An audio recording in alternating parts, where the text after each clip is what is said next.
आजैबाट हामीले ब्लू बस सञ्चालन गर्न लागिरहेका छौँ। महिलाहरूका लागि मात्रै भनेर चितवनको क्षेत्र नम्बर 2 को यी रुटमा चल्ने गरी एउटा निशुल्क ब्लू बस सञ्चालन हुँदैछ। सुरुवात एउटा बसबाट गरेर भविष्यमा माग र उपयोग अनुसार समन्वय गरी अन्य संख्या बढाइने पनि छ। यस क्षेत्रका पहिलो चरणमा यहाँ 500 जना महिलाहरू, यस क्षेत्रका महिलाहरूलाई निशुल्क यातायात कार्ड वितरण गरिनेछ। बसमा एउटा मसिन जडान गरिएको हुनेछ। बस चढ्ने बेला त्यो कार्ड मसिनमा इन्ट्री गर्नुपर्नेछ। इन्ट्री गर्ने प्रक्रिया एकदमै सजिलो छ। त्यो कार्डले मसिनमा छोइदिए मात्र पुग्छ। यसले गाडीमा को चढ्नुभयो भन्ने रेकर्ड त रहन्छ नै, सम्भावित अनियमिततालाई पनि यसले रोक्नेछ। साथै त्यस बसमा एउटा लेटर बक्स राखिएको हुन्छ। मेरो लागि केही सन्देश तपाईहरुसँग छ भने, सुझाव अथवा तपाईका केही समस्या छन् भने पनि लेखेर त्यसै बक्समा खसालेर मलाई पठाउनु होला। बस सञ्चालन संघीय सांसदको काम हुँदै होइन, क्षेत्राधिकार पनि होइन, मलाई थाहा छ।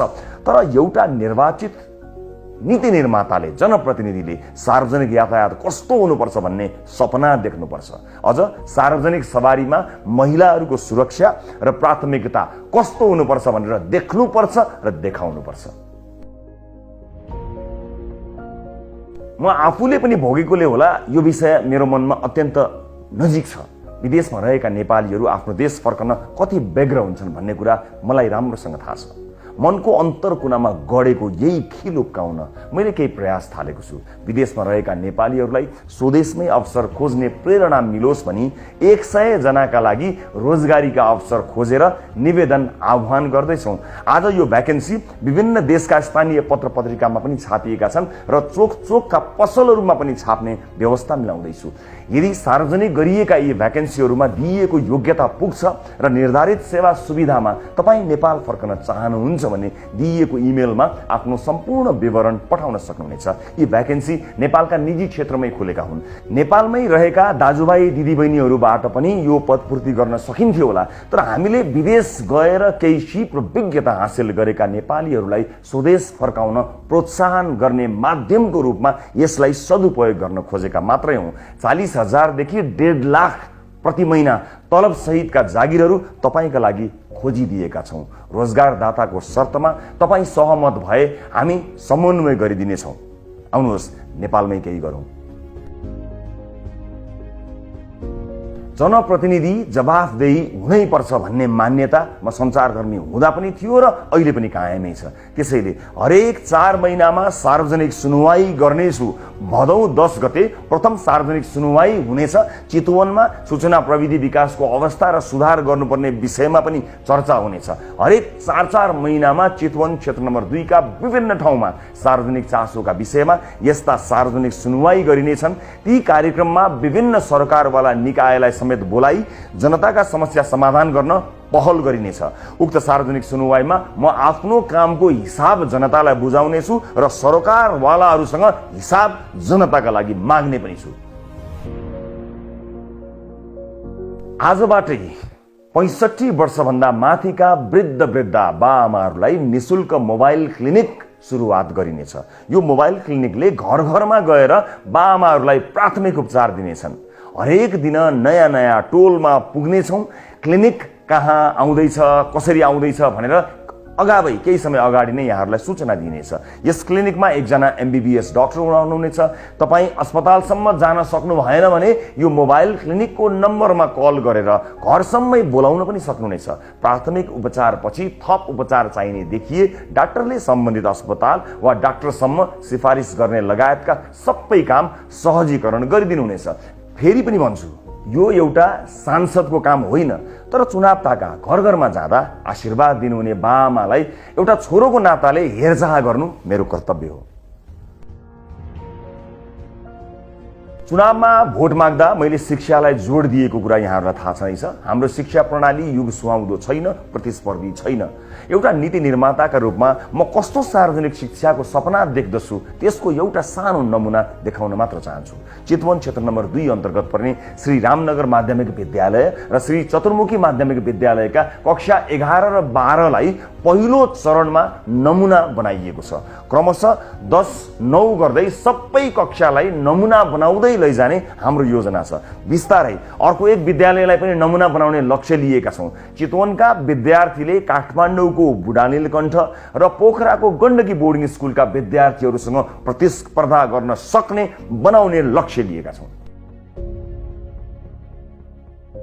राजनीतिमा नलागेको बेला पनि हरेक नेपाली नागरिकको स्वास्थ्य उपचार सुनिश्चित हुनुपर्छ भन्ने मान्यता राख्ने थुप्रै मान्छेहरू मध्येको एक हो म। सञ्चारकर्मी हुँदा पनि हामीले कालीकोटको राजकोट अस्पताल निर्माण सम्पन्न गरेका थियौँ। कोभिड-19 का बेला अक्सिजनको जोह गर्न दिनरात खटेका थियौँ। पैसाको अभावले कुनै पनि नागरिक आधारभूत स्वास्थ्य सेवाबाट वञ्चित हुन नपरोस् भनेर स्वस्थ चितवन अभियान सुरु गर्दैछु, जस अन्तर्गत पैसा हुनेहरूले तिर्ने, नहुनेको जिम्मा हाम्रो। कति सफल हुन्छु थाहा छैन, तर सुरुवात चाहिँ चितवनबाट गर्न चाहन्छु, आफ्नै निर्वाचन क्षेत्रबाट गर्न चाहन्छु। यो अत्यन्त कठिन र अपजसी काम हो थाहा छ, तर हुन्छ र सकिन्छ भन्ने विश्वास लिएर सुरुवात गर्दैछु। त्यसका लागि प्रथम चरणमा क्षेत्र नम्बर 2 का विपन्न नागरिकलाई स्वास्थ्य बिमामा अनुबन्धित गर्ने योजना अगाडि सारेको छु। कसैले पनि पैसाको अभावमा ज्यान गुमाउन नपरोस् भन्ने उद्देश्यले विपन्न परिवारका लागि 5 लाख रुपियाँ बराबरको स्वास्थ्य बिमा कार्यक्रमलाई लिएर आएको छु। त्यसका लागि सुरुवाती चरणमा 100 जना छनौट गरिसकेका छौँ। यस योजनाको नाम स्वस्थ चितवन राखिएको छ। खानेपानीको व्यवस्थापनपछि मैले सबैभन्दा महत्त्व दिन चाहेको यो योजना चितवनवासीका लागि फलदायी हुनेछ भन्ने मैले आशा लिएको छु। हुनेले तिर्ने र नहुनेले पनि स्वास्थ्य उपचारमा पहुँच पुर्याउने यो योजनाका बारेमा थप जानकारी म दिँदै जानेछु। अहिले यो सुरुवात मात्रै हो। आम नागरिकको एउटा सानो नै भए पनि समस्या हल गरिदिन सक्यो भने आफूलाई असाध्यै राम्रो काम गर्न सकेको हुँ कि भन्ने एउटा आत्मविश्वास बढ्दै आउने गरेको छ।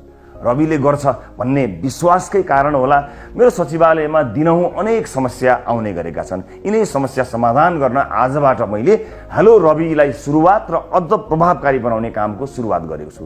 यस कार्यक्रम अन्तर्गत स्वयं कार्यालयमा उपस्थित भई या अनलाइन मार्फत या फोन मार्फत गुनासो तथा सुझाव टिपाउन सकिनेछ। त्यस पश्चात तपाईलाई एउटा टोकन वा टिकट नम्बर उपलब्ध गराइनेछ। त्यस मार्फत तपाईले आफ्ना गुनासो या सुझावको कार्यान्वयन कहाँ पुग्यो र के भइरहेको छ भन्ने जानकारी अनलाइनमै पाउनुहुनेछ।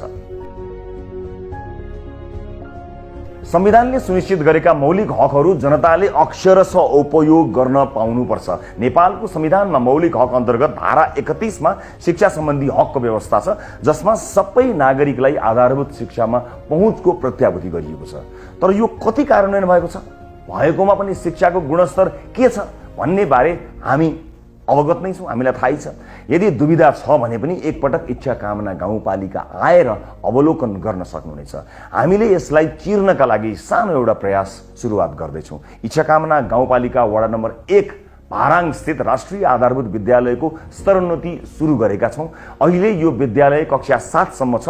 95% चेपाङ समुदायका विद्यार्थी पढ्ने यस विद्यालयलाई हामीले कक्षा 12 सम्म स्तरोन्नति गर्नुका साथै आवासीय बनाउन खोजिरहेका छौँ। त्यस्तै यो विद्यालयलाई नमुना शैक्षिक संस्थाका रूपमा विकास गर्ने हाम्रो योजना छ। यो विद्यालयमा 275 विद्यार्थी अध्ययनरत छन्। यो अभियानमा सहयोग गर्ने इच्छा कामना गाउँपालिका र सपना भिलेज सोसियल इम्प्याक्टलाई हृदयदेखि धन्यवाद तथा कृतज्ञता व्यक्त गर्न चाहन्छु। विशेष गरेर इच्छा कामना गाउँपालिकालाई पहिलो पटक निर्वाचित भएपछि मैले शरीर ढाक्ने राम्रो कपडा पनि नभएका र पेटभरि खाना नपाएका ससाना बालबालिकाहरूलाई साक्षी राखेर भनेको थिएँ कि एउटा यस्तो आवश्यक स्कुल बनाउन पहल गर्नेछु जहाँका विद्यार्थीले उत्कृष्ट शिक्षा, स्वादिष्ट भोजन र आकर्षक कपडा सजिलै प्राप्त गर्न सकुन्। बस त्यही अभियान अन्तर्गत यो आवासीय विद्यालय सुरु गर्दैछौँ। हरेक वर्ष वर्षातका बेलामा करिब 3 महिना बाढी पहिरोले क्षेत्र नम्बर 2 अझ विशेष गरेर मौलिन नारायणघाट सडक खण्ड आक्रान्त हुने गर्दछ। त्यसैले नागरिकलाई बाढी पहिरोको विपत्तिबाट जोगाउन र यस्तो विपत्तिबाट मद्दत गर्न हाम्रो RAT ऱ्यापिड एक्सन टिम चनाखो भएर अब खटिनेछ।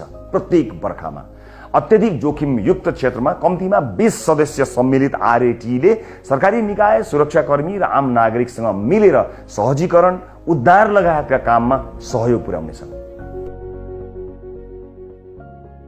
कृषिमा विश्वमै उत्कृष्ट मध्ये एक मानिने इजरायली प्रविधि ज्ञान र सिपबारे हामी धेरैलाई थाहा छ।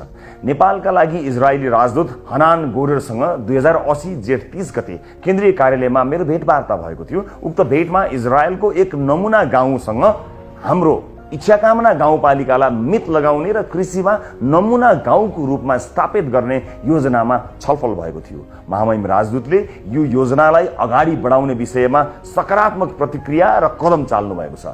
नेपाल सरकारका सम्बन्धित निकाय र परराष्ट्र मन्त्रालयसँग आवश्यक पर्ने स्वीकृति र समन्वय गरी यो कार्यक्रम अगाडि बढाउन पहल सुरु गरेको छु। 2080 साल वैशाख 10 गते सम्पन्न उपनिर्वाचनमा मैले प्राप्त गरेको 54,176 मत बराबर फलफूल र जडीबुटीका बिरुवा रोप्ने योजना आज 100 दिनको अवसर पारेर उद्घोष गर्न चाहन्छु। हरेक मतदाता प्रतिको सम्मान स्वरूप मैले यो योजना आजबाट सुरु गर्दैछु र अब 54,176 बिरुवा रोपिसक्ने प्रण पनि आजै गर्न चाहन्छु। प्रत्येक मतदाताको नाममा कम्तीमा एउटा बिरुवा चाहिँ रोप्न चाहन्छु। मैले सुरु गरेका र सुरु गर्न चाहेका सबै कामको निरन्तरताका लागि आर्थिक स्रोत साधनको आवश्यकता पर्छ। म आर्थिक रूपले सम्पन्न मान्छे पनि होइन, भएको पनि छाडेर सेवामा लागेको मान्छे तपाईहरुलाई थाहा भएको विषय हो। एक व्यक्तिले गर्न सक्ने कुरा पनि त्यति धेरै हुँदैनन्, व्यक्तिका सीमितताहरू छन्। त्यसैले विदेशमा बस्नुहुने सम्पूर्ण चितवनवासीलाई एकजुट भएर हामीलाई यस काममा सघाउनको निमित्त र हातेमालो गर्नको निमित्त म विनम्रतापूर्वक अनुरोध गर्न चाहन्छु। हामीले चितवन क्लब बनाउँदैछौँ। यदि तपाईँ विदेशमा हुनुहुन्छ र यस क्लबमा जोडिन चाहनुहुन्छ भने स्क्रिनमा देखिएको इमेल र व्हाट्सएप नम्बरमा हामीलाई सम्पर्क गर्न सक्नुहुनेछ। देश बनाउने महाअभियानमा हामीलाई तपाईहरुको सहयोग अपरिहार्य छ। सँगै मिलेर हामीले चितवनबाट देश विकासको मोडल तयार पार्नु छ। अहिले मलाई र चितवनलाई तपाईको सहयोगको आवश्यकता छ। अहिले सहयोग गर्नुहोस् र विश्वास गर्नुहोस्, केही वर्षपछि तपाईले चितवनमा लगानी गर्नुहुनेछ, सहयोग मात्र होइन। र अन्त्यमा यी सबै कामको सुरुवात गर्दा सहयोग गर्नुहुने स्थानीय सरकार र चितवनका स्थानीयलाई धेरै धेरै धन्यवाद व्यक्त गर्न चाहन्छु।